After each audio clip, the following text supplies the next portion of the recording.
ये कहानी है जोधपुर के किसान गोंडू राम और उसके बेटे राजेश की। गोंडू राम सालों से खेती करता, लेकिन कुछ सालों से उससे खेती में नुकसान हो रहा था। लेकिन इस सब के बावजूद वो इस मुश्किल का डट कर सामना करता, क्योंकि उसे लगता कि उसका पढ़ा लिखा बेटा राजेश इस समस्या का हल निकालेगा। किंतु वो खेती से नफरत करता था। अरे राजेश बेटा, जरा खेत पर आजा, बैल को पानी पिला दे। 2 घंटे से हल चला रहा हूँ, अकेले हो नहीं पा रहा। पापा, मैं क्यों आऊं?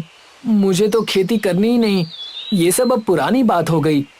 मोबाइल पर देखिए, लोग ऑनलाइन पैसे कमा रहे हैं। आप अभी भी मिट्टी में उलझे हुए हैं।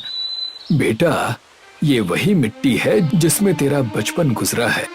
जब तू स्कूल गया, तेरी फीस भरी, तेरी माँ ने दाल रोटी खिलाई, वो सब इसी खेत से आया। तो फिर क्या मिला आपको? खेत में दिन रात मेहनत करने के बाद भी नुकसान पे नुकसान। किसान होना मतलब गरीब रहना। मैं ये सब नहीं कर सकता। तभी बब्बा, गांव के बुजुर्ग, आंगन में आ जाते हैं। वो राजेश की बातें सुन लेते हैं। हाँ हाँ राजेश बेटा, बात तो तुम्हारी सही है वैसे, लेकिन एक बात कहूँ, खेती सिर्फ खेतों का काम नहीं, ये देश का भविष्य है। तुम पढ़े लिखे हो, अगर तुम कुछ नया करो, कोई प्रयोग करो, तो इस गांव की तकदीर बदल सकती है। लेकिन बाबा, मैं अकेला क्या करूंगा?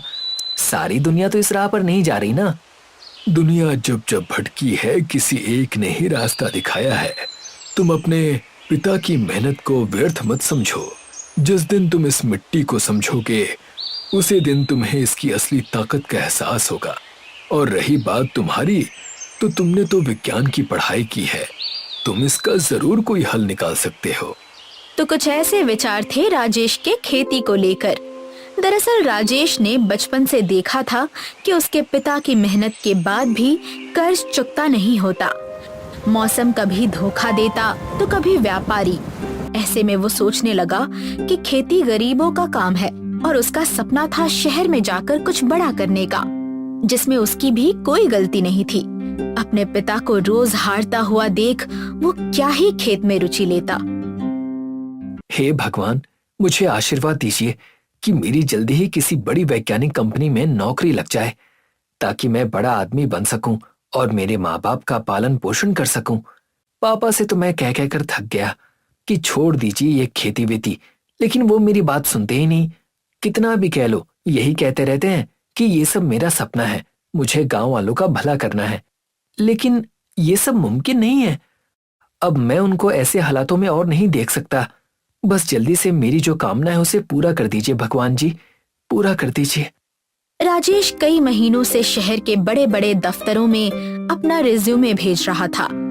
हर हफ्ते इंटरव्यू देता, लेकिन हर बार जवाब वही, हम आपको कॉल करेंगे, और फिर कॉल नहीं आता। धीरे धीरे उसका आत्मविश्वास टूटने लगा, लेकिन उसने भी अपने पिता की तरह हार नहीं मानी और अपनी कोशिश करता रहा। लेकिन एक रात तेज बारिश में आसमान से गिरी बिजली सीधा गोंडू राम के खेत में आ लगी। पल भर में सूखी घास और फसल जलने लगी, लपटें उठी, धुआं फैल गया।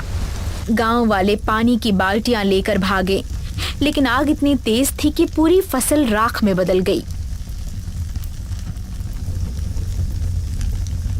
राजेश, जल्दी आ, तेरे बाबा खेत में गिर पड़े।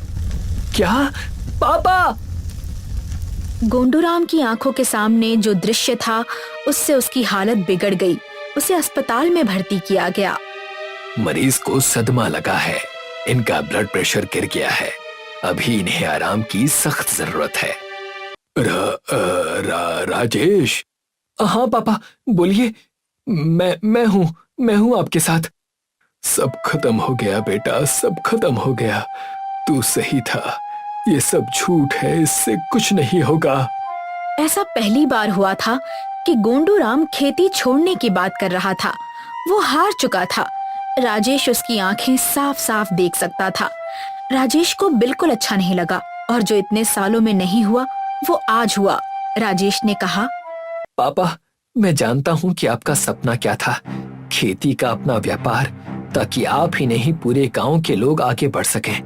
मैं कसम खाता हूँ कि अब ये सपना अधूरा नहीं रहेगा। आपका ये सपना मैं पूरा करूंगा। उस रात राजेश ने पहली बार महसूस किया कि अगर अपनी मिट्टी से और दूर नहीं भागता तो शायद जिंदगी भर खुद को माफ नहीं कर पाएगा। अब राजेश ने अपनी पूरी तैयारी शुरू कर दी थी। बाबा, मैं खेत को फिर से खड़ा करना चाहता हूँ, लेकिन पुराने तरीके से नहीं। मैं ड्रिप इरिगेशन, सोलर पंप और ऑर्गेनिक फर्टिलाइजर लाना चाहता हूँ। वाह बेटा, यही तो उम्मीद थी तुमसे, पर इसके लिए मेहनत और धैर्य चाहिए। मेहनत तो पापा ने पूरी जिंदगी की है, अब मेरी बारी है। मैंने अपनी खोज शुरू कर दी है, जैसे कि सस्टेनेबल खेती क्या होती है, ऑर्गेनिक फार्मिंग कैसे शुरू करें, खेती से बिजनेस कैसे बढ़ाएं, इस पर रिसर्च भी कर रहा हूँ। राजेश ने योजनाएं बनानी शुरू कर दी। उसने इंटरनेट से नई तकनीकें सीखी, सरकारी स्कीम्स के बारे में पढ़ा और मार्केट तक सीधी पहुंच बनाने के तरीकों पर रिसर्च किया। रात को वो गांव के नक्शे पर बैठकर सोचता, कौन सी फसल कम पानी में उग सकती है, कौन सा उत्पाद गांव के बाहर बिक सकता है और कैसे किसान अपनी मेहनत का सही दाम पा सकते हैं। पापा, मैंने तय कर लिया है, हम ऑर्गेनिक टमाटर और गेहूं की खेती करेंगे।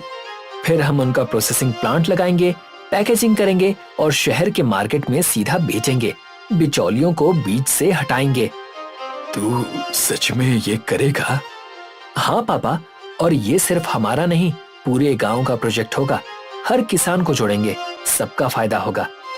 जैसा राजेश ने अपने पिता गोंडू राम से वादा किया था, उसने खेत में ऑर्गेनिक टमाटर की खेती शुरू कर दी।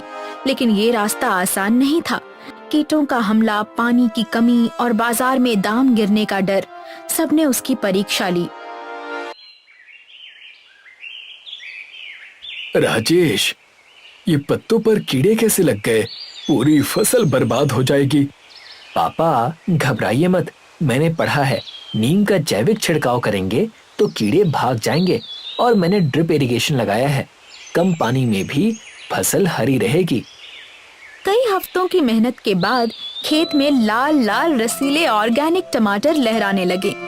राजेश यहीं नहीं रुका, उसने पैकेजिंग यूनिट लगाई और सीधे शहर के होटल्स और दुकानों को टमाटर सप्लाई करना शुरू किया, जिससे गांव वालों को रोजगार भी मिला। राजेश बेटा, तुम्हारे काम से तो गांव के कई लोगों को रोजगार मिल गया है। ये सिर्फ मेरा नहीं, हम सबका काम है। जितना हम साथ देंगे उतना ही गांव आगे बढ़ेगा। आज गोंडू राम और राजेश ऑर्गेनिक टमाटर के सफल व्यापारी हैं। उनके घर में अब चिंता की जगह संतोष है और उनकी मेहनत से गांव के कई परिवार भी खुशहाल हो गए हैं।